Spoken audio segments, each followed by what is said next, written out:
नक्शे से मिटा देंगे इजराइल, परमाणु जंग को तैयार ईरान। जिसका डर था, अब वो खूनी और विनाशक युद्ध शुरू हो चुका है। ईरान पर इजराइल बहुत बड़ा हमला करने जा रहा है।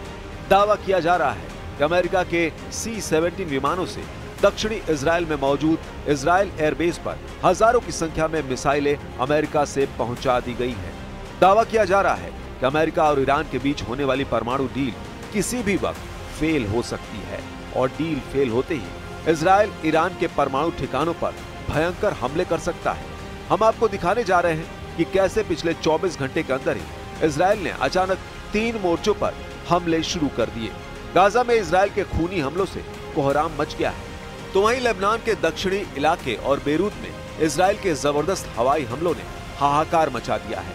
हालात ये है कि इजराइल पर हमला करने से पहले लेबनान के हिजबुल्लाह लड़ाकों और गाजा में हमास लड़ाकों को पूरी तरह से बेदम कर देना चाहता है, ताकि ईरान पर हमला करते वक्त इजरायली सेना पर लेबनान और गाजा की तरफ से भीषण हमले ना हो पाए।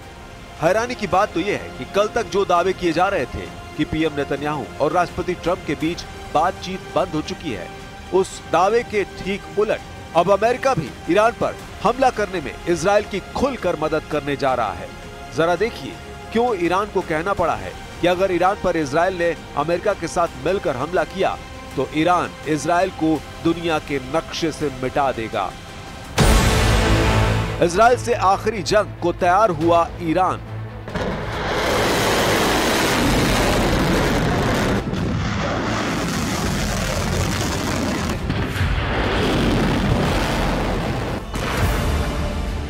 दक्षिणी लेबनान पर इजराइल हमलों ने साबित कर दिया है कि इजराइल ईरान पर बहुत बड़े स्तर पर हमला करने जा रहा है। शुरुआती खबरों के मुताबिक ईरान के परमाणु ठिकाने नतांज और फोर्डो को इजरायली जेट हर हाल में तबाह करना चाहते हैं। यही वजह है कि इजराइल चाहता है कि जिस वक्त वो ईरान पर बड़ा हमला करे तो उस वक्त ईरान के प्रॉक्सी यानी ईरान के इशारे पर हमला करने वाले लड़ाके इजराइल पर हमला न कर पाए। यही वजह है कि लेबनान के दक्षिणी इलाके में, खास तौर से बेरूत में, इजराइल जेट विमानों ने सटीक हमले बम और मिसाइलों से किए हैं, जिसकी वजह से हिजबुल्लाह के कई हथियार गोदाम और रॉकेट के तहखाने तबाह करने का दावा किया गया है। दावा किया जा रहा है कि इजराइल ने लेबनान में कम से कम 8 इलाकों पर ताबड़तोड़ हमले किए हैं, जिसमें कई हिजबुल्लाह लड़ाकों के मारे जाने की खबर है।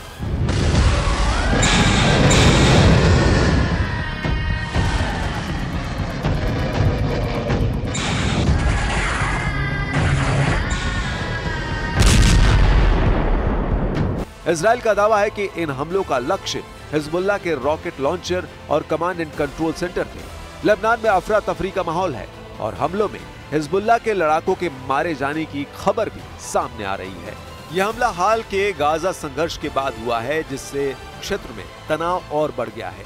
इजराइल रक्षा बल यानी IDF के अनुसार बारजी सटीक मिसाइलों के निर्माण में विशेषज्ञ था। दूसरा हमला याटर में हुआ, जहां हिजबुल्लाह की राडवान फोर्स का एक कमांडर मारा गया। तीसरा आतंकी दक्षिणी लेबनान के ऐतारोन में मारा गया। IDF ने इन हमलों का फुटेज भी जारी किया। איראן נשארה איום רציני מאוד על ישראל. אנחנו כמובן בתיאום מלא עם ארצות הברית, מדברים איתם כל הזמן, ואנחנו מקווים, הם יכולים להשיג הסכם שימנע מאיראן נשק גרעיני.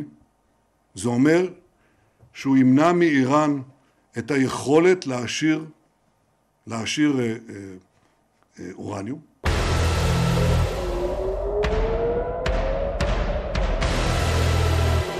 इधर ईरान के प्रॉक्सी यमन के हूथी लड़ाकों ने इजराइल पर खौफनाक हमले शुरू कर दिए हैं। IDF ने घोषणा की कि यमन से दागी गई एक बैलिस्टिक मिसाइल को उनकी वायु रक्षा प्रणाली ने नष्ट कर दिया।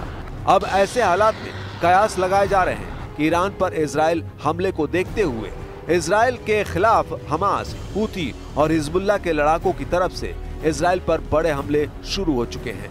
इधर ईरान और अमेरिका की परमाणु डील फेल होने जा रही है, ऐसे कयास लगाए जा रहे हैं। ऐसे हालात में ईरान पर इजराइल हमला जरूर करेगा, इसमें कोई शक नहीं है। और अमेरिका भी इजराइल को हमला करने के लिए जरूरी सैन्य संसाधन देने लगा है। खबर है कि C-17 मिलिट्री विमान ने 300 उड़ानों के जरिए डिएगो गार्सिया और दक्षिणी इजराइल में सैकड़ों बम और घातक मिसाइलें पहुंचा दी हैं। इधर ईरान ने अपने मिसाइल तहखानों को फुल एक्टिव कर दिया है। ईरान के विदेश मंत्री अब्बास अरागची ने अमेरिका के साथ परमाणु कार्यक्रम को लेकर चल रहे विवाद के बीच अपना रुख पूरी तरह से साफ कर दिया है। अमेरिका को कड़ा संदेश देते हुए कहा कि अगर अमेरिका का मकसद ईरान को उसके परमाणु अधिकारों से वंचित करना है तो ईरान कभी पीछे नहीं हटेगा।